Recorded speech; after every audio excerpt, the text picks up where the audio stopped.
Hello viewers, welcome back to our channel ticket counter.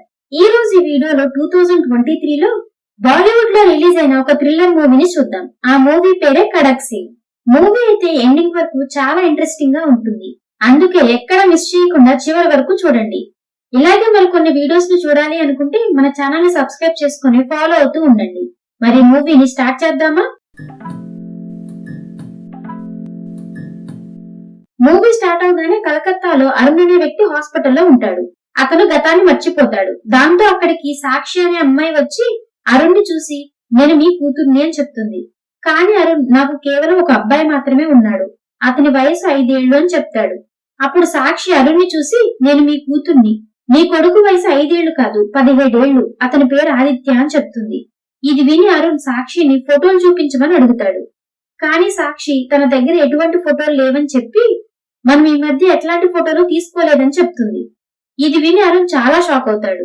అతనికి సాక్షి అబద్ధం చెప్తుంది అని అనిపిస్తుంది. కానీ అరుణ్ సాక్షి చెప్పే కథని వినాలి అని అనుకుంటాడు.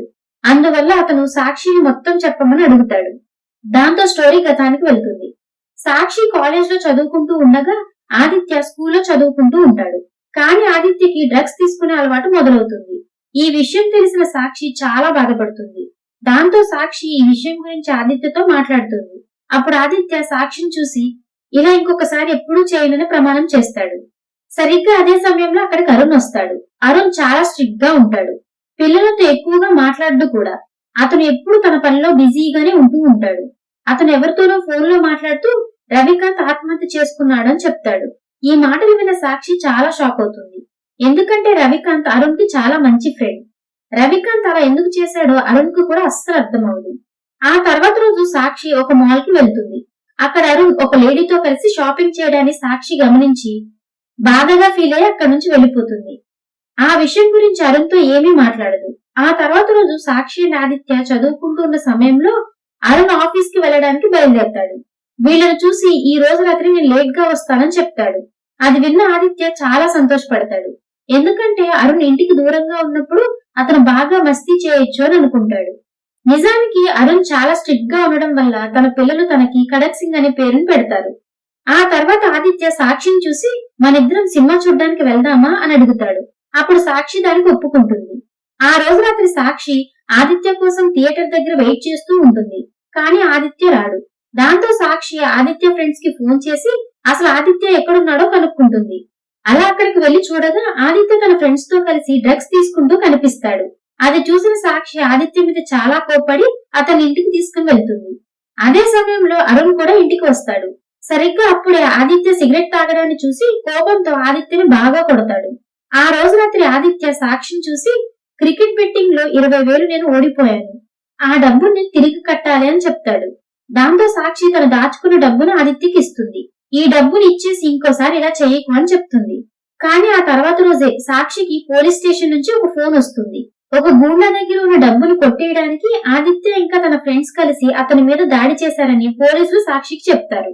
వెంటనే సాక్షి పోలీస్ స్టేషన్ కి వెళ్లి ఇన్స్పెక్టర్ ని చూసి ఆదిత్యని వదిలేయమని రిక్వెస్ట్ చేస్తూ ఉంటుంది. అప్పుడు ఆ ఇన్స్పెక్టర్ సరే అయితే నేను అడిగినంత డబ్బునిస్తే ఆదిత్యని వదిలేస్తా అని చెప్తాడు. దానికి సాక్షి కూడా అంగీకరిస్తుంది. ఆ తర్వాత సాక్షి తన నగలను అమ్మి ఆ వచ్చిన డబ్బుని ఇన్స్పెక్టర్ కి ఇవ్వడానికి ఒక హోటల్ కి వెళ్తుంది. ఆ ఇన్స్పెక్టర్ సాక్షిని ఆ హోటల్ కి వచ్చి డబ్బు ఇమ్మని చెప్తాడు. దాంతో సాక్షి తన ఫ్రెండ్ ని తీసుకుని ఆ హోటల్ కి వెళ్లి డబ్బుని ఇచ్చి తిరిగి వచ్చేసేటప్పుడు వాళ్ళ నాన్న ఒక మహిళతో ఆ హోటల్ కి రావడాన్ని చూసి షాక్ అవుతుంది. వాళ్ళ నాన్న ఇలాంటి వ్యక్తి అని తన మనసులో చాలా బాధపడుతుంది.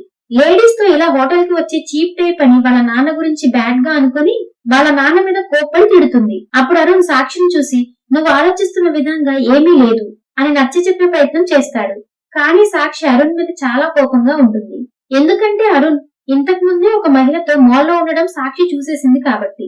ఆ తర్వాత సాక్షి వాళ్ళ నాన్న మీద కోప్పడి అమ్మ చనిపోయినప్పుడే మా నాన్న కూడా చనిపోయాడు, ఇంట్లో ఉంటున్న వ్యక్తి మా నాన్న కాదు, ఎందుకంటే తన పిల్లల జీవితంలో ఏం జరుగుతుందో తనకేమీ తెలియదు అని తిడుతుంది. కానీ అరుణ్ కి సాక్షి తన ఫ్రెండ్ తో కలిసి హోటల్లో ఎందుకు ఉందో అస్సలు అర్థమవుతుంది. కానీ సాక్షి అరుణ్ చెప్పేదేమీ వినకుండా తిట్టి వెళ్లిపోతుంది. ఆ రోజు రాత్రి అరుణ్ సూసైడ్ చేసుకోవడానికి ట్రై చేశాడని సాక్షికి తెలుస్తుంది.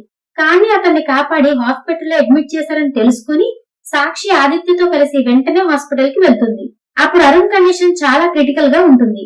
అక్కడికి అరుణ్ బాస్ త్యాగి వచ్చి సాక్షిని చూసి బాధపడొద్దు, అంతా బాగైపోతుంది అని ధైర్యం చెప్పి వెళ్లిపోతాడు. అంతేకాకుండా అరుణ్ కలవడానికి నైనా అనే మహిళ వస్తుంది. కానీ సాక్షి తనతో అస్సలు మాట్లాడదు. నైనా రోజు అరుణ్ చూడ్డానికి హాస్పిటల్ కు వస్తూ ఉంటుంది. మరో పక్క సాక్షికి అరుణ్ సస్పెండ్ చేస్తున్నారనే విషయం తెలుస్తుంది. నిజానికి Arun department of financial crime officer. అతను ఒక ఫ్రాడ్ జరిగిన కేసు గురించి ఇన్వెస్టిగేట్ చేస్తూ ఉంటాడు. ఒక చిట్ ఫండ్ కంపెనీ ప్రజల్ని ఇన్వెస్ట్ చేసిన మనీని డబుల్ చేసి ఇస్తామని చెప్పి ప్రజలతో డబ్బులు ఇన్వెస్ట్ చేయించుకొని ఆ తర్వాత ఆ కంపెనీ ఆ డబ్బును తీసుకుని పారిపోయి ఉంటుంది. అరుణ్ ఆ కేసుని ఇన్వెస్టిగేట్ చేస్తూ ఉంటాడు. కానీ అరుణ్ ఆత్మహత్య చేసుకోవడానికి ట్రై చేశాడంటే అతని మెంటల్ హెల్త్ స్టెబుల్ గా లేదని తెలిసి ఉద్యోగం నుంచి సస్పెండ్ చేసి ఉంటారు. సాక్షి ఈ విషయం గురించి అరుణ్ కొలీగ్ అయినటువంటి అర్జున్ అనే వ్యక్తితో చెప్తుంది. అరుణ్ చెప్పిన ప్రతి ఆర్డర్ ని ఫాలో అవుతూ ఉంటాడు. ఈ విషయం చెప్పిన తర్వాత అర్జున్ సాక్షిని చూసి, నువ్వు కేసుని ఫైల్ చెయ్యి, ఎందుకంటే మీ నాన్న ఆత్మహత్య చేసుకోవడానికి ప్రయత్నించలేదు, ఆయన్ని ఎవరో చంపడానికి ట్రై చేశారని చెప్తాడు. అర్జున్ కి అరుణ్ రాసిన ఒక లెటర్ దొరుకుతుంది. ఆ లెటర్ లో అరుణ్ సాక్షిని క్షమించమని రాస్తాడు. అందరికీ ఆ నోట్ అరుణ్ రాసిన ఫైనల్ నోట్ గా అనిపిస్తుంది. కానీ సాక్షి మాత్రం ఈ నోట్ నాన్న రాసేటప్పుడు ఎవరో నాన్న మీద అటాక్ చేసినట్లుగా అనిపిస్తుంది. ఎందుకంటే నాన్న ఆ చీటీలో రాసిన ఒక లాస్ట్ లైన్ ని కొట్టేసి ఉంది. అలా నాన్న ఎప్పుడూ చేయడనే విషయం సాక్షికి అర్థమవుతుంది. అందుకనే సాక్షికి కూడా వాళ్ళ నాన్నని ఎవరో చంపడానికి ప్రయత్నించేశారనే నమ్మకం కలుగుతుంది.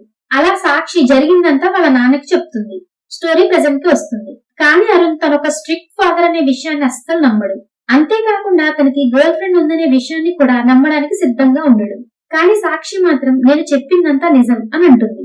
ఆ తర్వాత అరుణ్ ఆదిత్యని తీసుకురమ్మని సాక్షితో చెప్తాడు. కానీ సాక్షి ఆదిత్యని రీహాబిలిటేషన్ సెంటర్ కి పంపించి ఉంటుంది. అందుకే ఆదిత్య ఇక్కడకు రాలేడని చెప్పి ఆదిత్యని కొన్ని ఫోటోగ్రాఫ్స్ ని తెచ్చి అరుణ్ కి ఇస్తుంది. అవి చూసిన తర్వాత అరుణ్ కి కాస్త నమ్మకం కలుగుతుంది. కానీ తనకు ఏదీ గుర్తుకు రాదు. ఆ తర్వాత సాక్షి కేసుని ఫైల్ చేస్తుంది. ఆ టైంలో తను చాలా ఒంటరిగా ఫీల్ అవుతూ ఉంటుంది. అప్పుడు అక్కడికి నైనా వచ్చి సాక్షితో మాట్లాడుతుంది. ఈసారి సాక్షి కూడా నైనాతో మాట్లాడుతుంది. అప్పుడు సాక్షి నైనాని చూసి, నాన్న నిజంగా ఆత్మహత్య చేసుకోవడానికి ప్రయత్నం చేశారని మీకు అనిపిస్తుందా అని అడుగుతుంది. అప్పుడు నైనా, అరుణ్ ఎప్పటికీ అలా చేయడు, ఎందుకంటే మీ నాన్న నిన్ను ఆదిత్యని ఒంటరిగా వదిలేసి ఎప్పుడూ వెళ్ళడు అని చెప్తుంది. ఈ విధంగా నైనా సాక్షిల మధ్య కాస్త ఫ్రెండ్షిప్ కూడా ఏర్పడుతుంది. ఆ తర్వాత నైనా అరుణ్ ని కలవడానికి వెళ్తుంది. కానీ అరుణ్ నైనాని కూడా గుర్తుపట్టడు. దాంతో నైనా తన కథను కూడా అరుణ్ కి చెప్పడం మొదలు పెడుతుంది. నిజానికి నైనా అండ్ అరుణ్ ఒకే క్యాంటీన్ లో ఫుడ్ తినడానికి వెళ్తూ ఉండేవాళ్ళు. రోజు ఇద్దరు ఒకరినొకరు చూసుకుంటూ ఉండేవారు.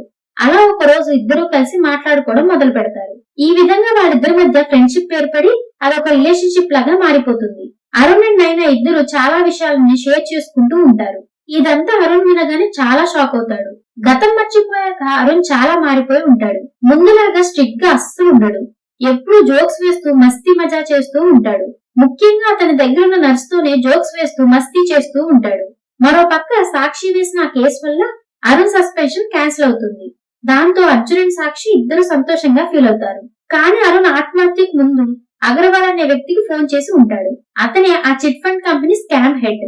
అందువల్ల అరుణ్ కూడా అగర్వాల్ తో కలిసిపోయాడని అందరూ ఆరోపిస్తారు.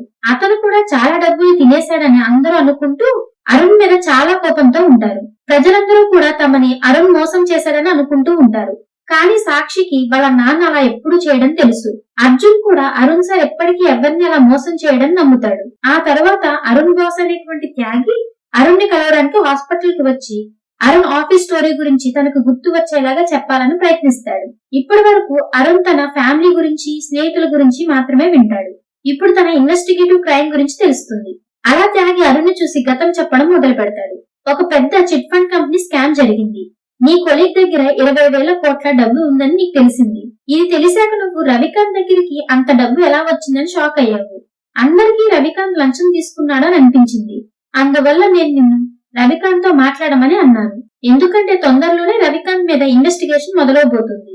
దాంతో నువ్వు వెళ్లి రవికాంత్ తో మాట్లాడి ఇంత డబ్బు లంచంగా ఎక్కడి నుంచి వచ్చింది, ఎవరిచ్చారని అడిగావు. కానీ రవికాంత్ నీకేమీ చెప్పలేదు. అంతేకాకుండా రవికాంత్ దగ్గర ఉన్న కేసెస్ ఏవి అంత డబ్బును సంపాదించి పెట్టలేదు. అందువల్ల తన దగ్గరికి అంత డబ్బు ఎలా వచ్చిందని నువ్వు తెలుసుకోవాలని అనుకున్నావు. కానీ రవికాంత్ చాలా భయపడిపోయి బాల్కనీలో నుండి కింద పడ్డాడు. అందువల్ల తను చనిపోయాడు. ఈ విషయం మన సీనియర్ ఆఫీసర్ కి తెలిసి నువ్వు రవికాంత్ ని ఎంక్వైరీ చేసేటప్పుడు అతను చనిపోయాడు కాబట్టి నిన్ను సస్పెండ్ చేయాలని అనుకున్నారు. కానీ నేను మన బాస్ కి నువ్వే అందరికంటే బెస్ట్ ఆఫీసర్ అని చెప్పాను. అందుకే నేను సస్పెండ్ చేయొద్దని చెప్పాను. నేను చెప్పడం వల్లే నీ ఉద్యోగం పోలేదు. ఆ తర్వాత నువ్వు రవికాంత్ గురించి చాలా విషయాలు తెలుసుకున్నావు. అలా అరుణ్ ఆ కేసు గురించి ఇన్వెస్టిగేట్ చేయడం మొదలు పెడతాడు. కానీ ఈ కేసు రవికాంత్ది కాదు. కానీ ఈ కేసుని రవికాంత్ ఎందుకు ఇన్వెస్టిగేట్ చేయాలనుకున్నాడో అరుణ్ కి అస్సలు అర్థం కాదు. ఆ తర్వాత అరుణ్ టీం సాకిబ్ అనే వ్యక్తిని పట్టుకుంటారు. అతను ఆ చిట్ ఫండ్ స్కామ్ లో ఇన్వాల్వ్ అయి ఉంటాడు. అరుణ్ అతన్ని చూసి అగర్వాల్ ఎక్కడున్నాడు అని అడుగుతాడు. అప్పుడు ఆ సాకిబ్ వీళ్ళని చూసి అగర్వాల్ ఒక హోటల్లో దాక్కున్నాడని చెప్తాడు. అతన్ని పట్టుకోవడానికి అరుణ్ ఆ రోజు ఒక మహిళతో హోటల్ కి వెళ్లి ఉంటాడు. అప్పుడే అది సాక్షి చూసి వాళ్ళ నాన్నని తప్పుగా అర్థం చేసుకుని తిడుతుంది. ఆ తర్వాత వీళ్ళకి ఆ హోటల్లో అగర్వాల్ లేడనే విషయం తెలుస్తుంది. అరుణ్ ని సాక్షి అన్న మాటలు చాలా బాధ పెడతాయి, టెన్షన్ పడేలా చేస్తాయి. అందువల్ల అరుణ్ ఎవరితో మాట్లాడకుండా ఒంటరిగా ఆఫీస్ లో కూర్చొని ఉంటాడు. ఆ తర్వాత అందరికి అరుణ్ ఆత్మహత్య చేసుకునే ప్రయత్నం చేశాడని తెలుస్తుంది. ఇదంతా త్యాగి అరుణ్ కి చెప్తాడు. ఇప్పుడు అరుణ్ అందరూ చెప్పిన గతాన్ని విన్నాడు. కానీ అరుణ్ కి ఇప్పుడు కూడా ఏమీ గుర్తుకురాదు. ఈ మిస్టరీని ఎలా అయినా తనే సాల్వ్ చేయాలని నిర్ణయించుకుంటాడు అరుణ్. ఆ తర్వాత అరుణ్ అర్జున్ తో మాట్లాడతాడు. అప్పుడు అర్జున్ అరుణ్ ని చూసి సాక్షి మీరు అలా చేసుకోరని చెప్పింది. అప్పుడు నా డౌట్ ఇంకా బలపడింది. దాంతో మీరు మీ క్యాబిన్ లో ఒంటరిగా కూర్చున్నప్పుడు సుభాష్ మిమ్మల్ని కలవడానికి క్యాబిన్ లోకి వచ్చాడు. ఆ తర్వాతే మీరు అలా అయ్యారని తెలిసింది. అర్జున్ ఆ తర్వాత ఆఫీస్ కి వెళ్లి చెక్ చేసినప్పుడు అరుణ్ క్యాబిన్ లో ఉన్న కిటికీలో ఒక స్టిక్ విరిగిపోయి పడిపోయింది. కానీ అది అంతకు ముందు రిపేర్ లో లేదు, ఇప్పుడే రిపేర్ అవ్వడానికి గమనిస్తాడు. ఇది చూసిన తర్వాత అర్జున్ కి అరుణ్ ఆత్మహత్య చేసుకున్న తర్వాతే ఇది అలా ఎలా రిపేర్ అవుతుందని డౌట్ వస్తుంది. అంటే ఆ రోజు ఆ కిటికీలో నుంచి ఖచ్చితంగా అరుణ్ క్యాబిన్ లోకి ఎవరో వచ్చారు. మరో పక్క సాక్షి ఆ chit fund scam file check చేస్తూ ఉంటుంది. ఆ ఫైల్ లోనే తనకి ఒక ప్లంబర్ నెంబర్ కనిపిస్తుంది. అది చూసి సాక్షి చాలా షాక్ అవుతుంది.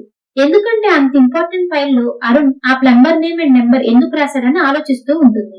అందులో అరుణ్ సాకిబ్ అనే పేరుతో పాటు మోంటూ మాన్సింగ్ అనే పేరు కూడా రాసి ఉండడాన్ని గమనిస్తుంది. ఆ తర్వాత సాక్షి ఆ ఫైల్ తీసుకుని వాళ్ళ నాన్నని కలవడానికి వెళ్తుంది.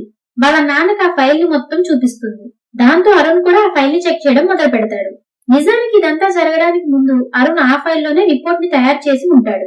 త్యాగికి ఆ స్కామ్ చేసిన అగర్వాల్ అడ్రస్ దొరుకుతుంది. దాంతో తన టీం ని తీసుకుని అక్కడికి వెళ్తాడు. కానీ అగర్వాల్ అక్కడి నుంచి పారిపోవడానికి ప్రయత్నిస్తాడు. అలా పారిపోతూ అతను చనిపోతాడు. దాంతో స్కామ్ చేసిన వ్యక్తి అగర్వాల్ అయితే చనిపోయాడు కాబట్టి త్యాగి అందరినీ చూసి మీ డబ్బు మీకు దొరుకుతుంది అని హామీ ఇస్తాడు. నేను పూర్తిగా దానికోసం ప్రయత్నం చేస్తానని చెప్తాడు. కానీ అరుణ్ చేసిన లాస్ట్ కాల్ అగర్వాల్ కి అని తెలుస్తుంది. అంటే అరుణ్ ఆత్మహత్య చేసుకోక ముందే అగర్వాల్ కి ఫోన్ చేసి ఉంటాడు. అందువల్ల అందరికి అరుణ్ అండ్ అగర్వాల్ కి లింక్ ఉంది అని అనుకుంటారు.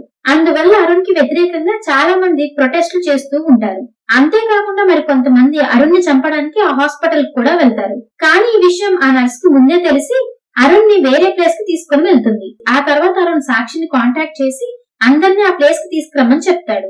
ఎందుకంటే అరుణ్ ఆ కేసు ని సాల్వ్ చేసేసి ఉంటాడు. అప్పుడు అరుణ్ అందరినీ చూసి రవికాంత్ ఫైల్ నుండి అగర్వాల్ నెంబర్ నాకు దొరికింది అని చెప్తాడు. దానితో పాటు సాకిబ్ గురించి కూడా తెలిసింది. అలా మేము సాకిబ్ ని పట్టుకున్నాము. అప్పుడు సాకిబ్ ఇందులో ఒక పెద్ద వ్యక్తి ఇన్వాల్వ్ అయి ఉన్నాడని చెప్పాడు. అతను అగర్వాల్ కంటే పెద్ద వ్యక్తి. అతని పేరు మోంటూ మాన్సింగ్. కానీ అరుణ్ కి అసలు మోంటూ మాన్సింగ్ ఎవరు అనేది తెలియదు. దాంతో అరుణ్ ఇన్వెస్టిగేషన్ మొదలు పెడతాడు. అప్పుడు సాకిబ్ ఆ హోటల్ కి అగర్వాల్ వస్తున్నాడని చెప్పడంతో అరుణ్ తన టీం ని తీసుకుని అక్కడికి వెళ్తాడు. కానీ అక్కడ అతను సాక్షిని చూసి షాక్ అవుతాడు. అక్కడ జరిగిన దానికి అరుణ్ టెన్షన్ పడి తన క్యాబిన్ లోకి వచ్చి ఆ నోట్ ని రాయడం మొదలు పెడతాడు. సరిగ్గా అప్పుడే అక్కడికి సుభాష్ వచ్చి అరుణ్ కి ఒక ఇంజెక్షన్ చేస్తాడు. దాని వల్ల అరుణ్ స్పృహ కోల్పోతాడు. అక్కడికి ఇద్దరు వ్యక్తులు కిటికీలో నుంచి వచ్చి అరుణ్ ని ఫ్యాన్ కి వేలాడదీసి అక్కడి నుంచి పారిపోతారు. అలా అరుణ్ చనిపోతే వాళ్ళ మీద ఎటువంటి డౌట్ రాదని వాళ్ళు అనుకుంటారు. కానీ ఆ ఫ్యాన్ విరిగిపోవడం వల్ల అరుణ్ కింద పడిపోతాడు. దాంతో అతన్ని హాస్పిటల్లో అడ్మిట్ చేస్తారు. ఆ తర్వాత అరుణ్ అందరినీ చూసి రవికాంత్ తో పాటు ఈ కేసులో సుభాష్ కూడా ఇన్వాల్వ్ అయ్యాడని చెప్తాడు. ఇది విన్న తర్వాత త్యాగి చాలా కంగారు పడి అతను అలా ఏం చేయడు అని అరుణ్ కి చెప్తాడు. నీ ఇన్వెస్టిగేషన్ ని కంప్లీట్ చేసి ఇక్కడి నుంచి నువ్వు వెళ్ళిపో అని చెప్తాడు త్యాగి. దాంతో అందరికి వీటి వెనక ఉన్న మాస్టర్ మైండ్ మరెవరో కాదు త్యాగి అని తెలుస్తుంది. ఎందుకంటే సుభాష్ పేరు బయటకు వస్తే సుభాష్ త్యాగి పేరు చెప్తాడని తనకు అర్థమైపోతుంది. అందువల్ల త్యాగి చాలా కంగారు పడి అలా మాట్లాడతాడు. దాంతో అరుణ్ వీళ్ళని చూసి ఇదంతా త్యాగి ప్లాన్. నా కొడుకు ఆదిత్యని ఇరికించడం, సాక్షిని ఎస్ఏ ఆ హోటల్ కి పిలిపించడం, అదే హోటల్ కి నేను వెళ్లేలా చేయడం ఇదంతా కోఇన్సిడెన్స్ కాదు. ఇదంతా త్యాగి వేసిన ప్లాన్. ఎందుకంటే అతనికి తన రహస్యం నాకు తెలిసిపోతుందని ముందే తెలుసు. అందువల్ల నన్ను చంపాలి అని అనుకున్నాడు. ఎవ్వరికీ ఏదీ తెలియకూడదని ఇదంతా ప్లాన్ చేశాడని చెప్తాడు. నిజానికి త్యాగినే మాంటూ మాన్సింగ్ అవ్వడంతో అతనుండే అగర్వాల్ తప్పించుకొని పారిపోబోతాడు. ఎందుకంటే అగర్వాల్ పేరు అందరికీ తెలిస్తే త్యాగి తనని అస్సలు వదిలిపెట్టడని తనకు తెలుసు కాబట్టి. అందువల్ల అతను త్యాగి నుంచి దాక్కుంటాడు. కానీ త్యాగి అతన్ని వెతికి పట్టుకొని చంపేస్తాడు. అప్పుడు అరుణ్, నా మెమరీ తిరిగి రాలేదు కానీ నేను ఒక ఇన్వెస్టిగేటింగ్ ఆఫీసర్ అని మాత్రం నేను ఎలా మర్చిపోగలను? సుభాష్ నాకు ఇంజెక్షన్ చేశాక అతను నా ఫోన్ నుంచి అగర్వాల్ కి కాల్ చేశాడు. దానివల్లే అందరికి నేను అగర్వాల్ తో కలిసిపోయానని అనిపించింది అని చెప్తాడు. ఇదంతా విన్న తర్వాత అరుణ్ సీనియర్ ఆఫీసర్ కి అంతా క్లియర్ అయ్యి త్యాగి అండ్ సుభాష్ ల మీద ఎంక్వైరీ వేయిస్తాడు. ఎంక్వైరీ పూర్తయ్యాక అందరికి త్యాగిని ఆ స్కామ్ కి మాస్టర్ మైండ్ అని అర్థమవుతుంది.